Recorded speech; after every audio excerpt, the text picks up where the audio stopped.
আজকের ভিডিও শুরু করার আগে একটা কথা বলি। আমি সত্যিই ভাবিনি এই কুরকুরে নাস্তাটা আমাদের ঘরে এতটাই পছন্দের হয়ে যাবে। প্রথম দিন শুধু একবার বানিয়েছিলাম আর তারপর থেকেই প্রায় প্রতিদিনই সবাই একই আবদার করছে, আজও ওই কুরকুরে নাস্তাটা বানাও। বাইরে থেকে দারুণ মুচমুচে, ভেতরে নরম আর এত সহজ উপকরণে তৈরি যে কোনো সময় বানিয়ে নেওয়া যায়। নাস্তাটা বানানোর জন্য প্রথমে একটি পাত্রের মধ্যে মেজারমেন্ট কাপে মেপে 1 কাপ পরিমাণ ময়দা, হাফ কাপ পরিমাণ সুজি আর স্বাদ অনুসারে লবণ দিয়ে দিলাম। এবার এখানে কিছু গুঁড়ো মশলা অ্যাড করব। প্রথমেই দিয়ে দিলাম জিরা গুঁড়ো হাফ চা চামচ, হলুদ গুঁড়ো হাফ চা চামচ, মরিচের গুঁড়ো হাফ চা চামচের থেকে কিছুটা একটু বাড়িয়ে আপনারা আপনাদের পছন্দ অনুযায়ী যে যেমন ঝাল খেতে পছন্দ করেন সেই অনুযায়ী মরিচের গুঁড়াটা অ্যাড করবেন। দিয়ে দিলাম একটি বেশ বড় সাইজের আলু, আগে থেকে সিদ্ধ করে খোসা ছাড়িয়ে নিয়ে ভালো করে ম্যাশ করে নিয়েছিলাম।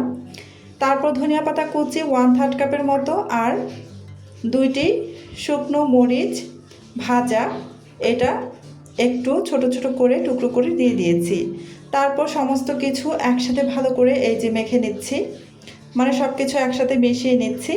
আমি এখানে শুকনো মরিচটা ব্যবহার করেছি, ভাজা মরিচ। আপনারা চাইলে কিন্তু এখানে কাঁচা মরিচটাও ব্যবহার করতে পারেন। যারা যারা আমার এই ভিডিওটা এখন পর্যন্ত দেখতেছেন, প্লিজ আমার ভিডিওতে একটা লাইক দিয়ে দেবেন। আর আমার চ্যানেলটি যদি আগে থেকেই সাবস্ক্রাইব করে দেওয়া না থাকে, প্লিজ আমার চ্যানেলটি সাবস্ক্রাইব করে পাশে থাকা বেল আইকনটি অন করে রাখবেন। এতে করে যখন আমি নতুন নতুন রেসিপির ভিডিও আপলোড করব তখন সাথে সাথে আপনার ওখানে নোটিফিকেশন পৌঁছে যাবে। আর এদিকে একটি ছোট বাটি নিয়ে নিলাম আর এই বাটির মধ্যে দিয়ে দিয়েছি 1/3 কাপের মতো গরম পানি আর 1 টেবিল চামচ পরিমাণ চিনি, 1 চা চামচ পরিমাণ ইস্ট। এবার এই সমস্ত কিছু একসাথে ভালো করে মিশিয়ে নিচ্ছি।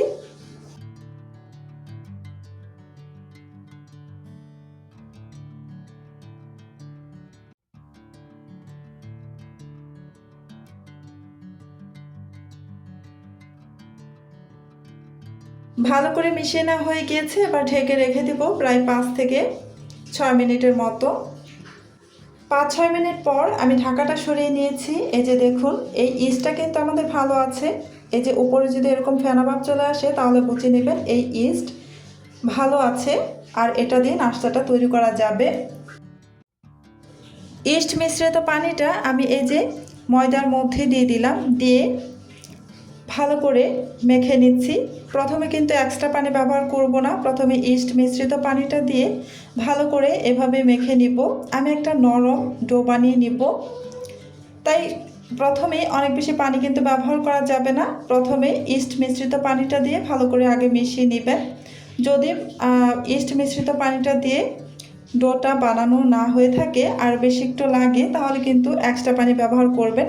আমার কিন্তু এক্সট্রা পানি ব্যবহার করতে হচ্ছে, তাই এখানে গরম পানি ব্যবহার করছি। প্রথমে আমি 2 টেবিল চামচ পরিমাণ দিয়েছি। পানির পরিমাণটা আপনারা আপনাদের পছন্দ অনুযায়ী বুঝে দেবেন, কেননা এই ডোটা কিন্তু একদম নরম করে তৈরি করে নিতে হবে। খুব বেশি শক্ত বা একদম ঠেলঠেলে করা যাবে না। আপনারা ভিডিওতে লক্ষ্য করলেই বুঝতে পারবেন আমি ডোটা কতটা নরম করে তৈরি করছি। তো এখানে আমার কিন্তু খুব বেশি পানি লাগেনি, আমি আরও 1/3 কাপের মতো পানি ব্যবহার করেছি।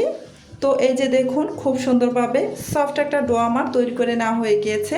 এই ডোটা কিন্তু বানানোর পর খুব একটু সময় নিয়ে মথে নেবেন।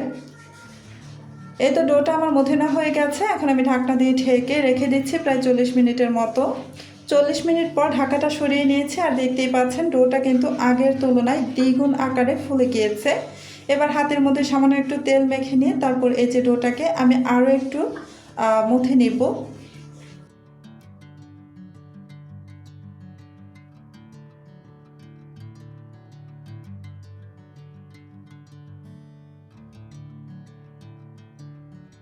এবার নাস্তাগুলো আমি বানিয়ে নেব। এই নাস্তাগুলো কিন্তু আমি ছোট ছোট লেচি কেটে নিয়ে তারপর চপের আকারে বানিয়ে নেব। তো এই নাস্তাগুলো বানানোর পূর্বে হাতের মধ্যে অবশ্যই সামান্য একটু তেল মেখে নেবেন, এতে করে নাস্তাগুলো কিন্তু ভালো করে বানাতে পারবেন, মসৃণ হবে নাস্তাগুলো। তো এই যে চুলায় আমি আগে থেকেই কিছুটা তেল বসিয়ে গরম করে রেখেছিলাম, সেই তেলের মধ্যে এখন নাস্তাগুলো ছেড়ে দিচ্ছি আর হ্যাঁ, এই তেলটা কিন্তু আমি একদম লো আঁচে রেখে একটু সময় নিয়ে তেলটা গরম করে রেখেছিলাম।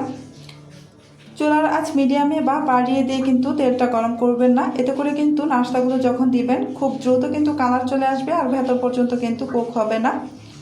সেই জন্য যখন তেলটাকে প্রথম অবস্থায় গরম করবেন একদম লো আঁচে রেখে তারপর কিন্তু তেলটাকে গরম করে নেবেন। আর এই নাস্তাগুলো ভাজার সময় চুলার আঁচ কিন্তু একদম লো আঁচে রেখে তারপর কিন্তু নাস্তাগুলোকে ভেজে নেবেন, এতে করে এই নাস্তার উপরিভাগটা বেশ ক্রিস্পি হবে আর ভেতরটা একদম তোলার মতো সফট হবে। তো চুলার আঁচ বাড়িয়ে দিয়ে কিন্তু নাস্তাগুলো ভাজবেন না। এই যে দেখুন নাস্তাগুলো কত সুন্দর কালার চলে আসছে। আমি একদম লো আঁচে রেখে নাস্তাগুলোকে ভেজে নিয়েছি একটু সময় নিয়ে। এবার তেল থেকে তেল ঝরিয়ে উঠিয়ে নিচ্ছি। আর হ্যাঁ, এই নাস্তাগুলো কিন্তু ভাজতে একদমই তেল লাগে না। আমি যতটুকু তেল দিয়েছি দেখবেন নাস্তাগুলো ভাজার পরও ঠিক ততটাই তেল রয়ে যাবে। তো আবার আমি আরও কিছু নাস্তা দিয়ে উল্টে পাল্টে সেমভাবে কিন্তু বেছে নিয়েছি। চুলার আঁচ একদম লো আঁচে রেখে একটু সময় লাগে নাস্তাগুলো ভাজতে, যেহেতু লো আঁচে রেখে নাস্তাগুলো ভাজতে হয়। তো এই যে এই নাস্তাগুলো কিন্তু ভাজা হয়ে গেছে, দুই পাশে খুব সুন্দর কালার চলে এসেছে। আমি নাস্তাগুলো উঠিয়ে নিয়েছি। সেমভাবেই কিন্তু আমি বাকি সব নাস্তা ভেজে নিয়েছি। পুরো ভিডিওটি দেখার জন্য আপনাদের সবাইকে অসংখ্য ধন্যবাদ। যদি আজকের কুরকুরে নাস্তার রেসিপিটি ভালো লেগে থাকে তাহলে ভিডিওটিতে একটি লাইক দিয়ে আমাকে উৎসাহ দিন। আপনার মূল্যবান মতামত অবশ্যই কমেন্টে লিখে জানাবেন। আর রেসিপিটি বানিয়ে কেমন হয়েছে সেটাও শেয়ার করতে ভুলবেন না। এমন সহজ, সুস্বাদু এবং নতুন নতুন নাস্তার রেসিপি নিয়মিত পেতে আমাদের চ্যানেলটি সাবস্ক্রাইব করুন এবং পাশে থাকা বেল আইকনটি অন করে রাখুন, যাতে নতুন ভিডিও আপলোড হওয়ার সঙ্গে সঙ্গেই আপনার কাছে পৌঁছে যায়। তো আজকের মতো এখানে বিদায় নিচ্ছি। আল্লাহ হাফেজ।